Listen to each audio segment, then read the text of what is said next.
I want to talk a little bit today about safety on the water. There's no reason that you can't go fishing if the weather's less than perfect. It doesn't have to be a bluebird day to go fishing. The only thing you got to do is be smart, use your head, and don't go out if it's severe weather. I'm talking about if there's a chance of rain, like today, there's a 50% chance of rain. Um, we haven't had too much out here. It's just been, a sprinkle here and there. But I've been watching the weather, and by using your head, I mean when you go out on the water, uh, don't go 2 miles away where you've got a chance of having to make a dash back to your truck. You're never going to make it. So try to fish areas that are within reason of where your vehicle is, so that you can make it back.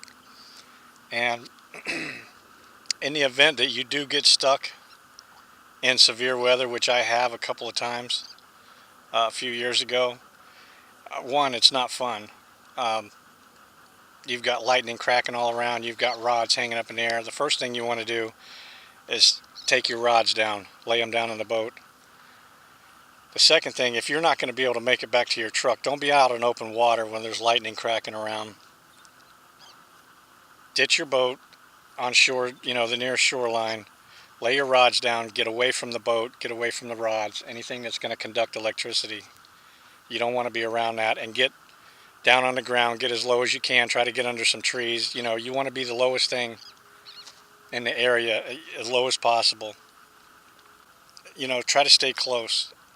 And one thing that helps me is I have an app on my phone. It's a weather app.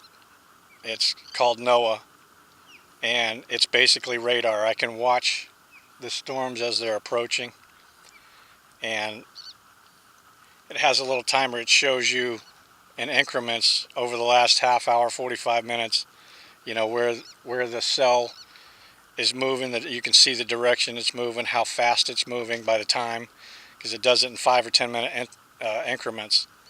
So that has helped me tremendously, because I can watch a cell offshore. I know how much time I have. I can guesstimate how far I am from the launch and how long it's going to take me to get there. I know my boat does anywhere from 2.8 to 3.2, depending. That's full paddling.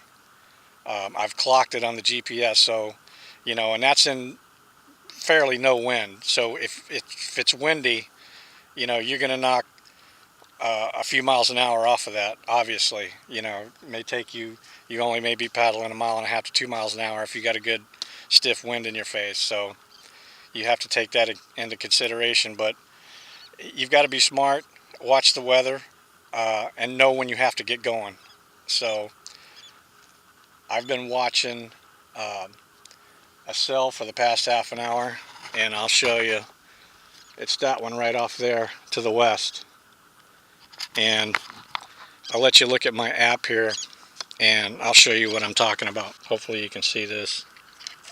But this is the one right here, the D.O.A weather. Let's pull that up. And you can see, this is the cell where my thumb is right here. You can see it right there. That's the one I showed you. It's just offshore. It has moved closer to the east to where I am. I'm basically about in that area right there. And like I said, I've been watching that for the last half hour. You can see up in the left corner there is it's showing you what it's been doing in the last half hour, 45 minutes, maybe an hour. I'm not sure how far it goes, but that's what I'm watching. So, and I believe that's available for Android. I have an iPhone, obviously, but it's N-O-A-A, and you can look that up and download that app, and that'll help you out a lot. But I just wanted to share that tip with you. Um, Fishing's fun. Being outdoors is fun, but we've got to be conscious of what's going on around us weather-wise. and know what to do to avoid any trouble. So I hope that helps you guys out, and be safe on the water, and we'll talk to you next time.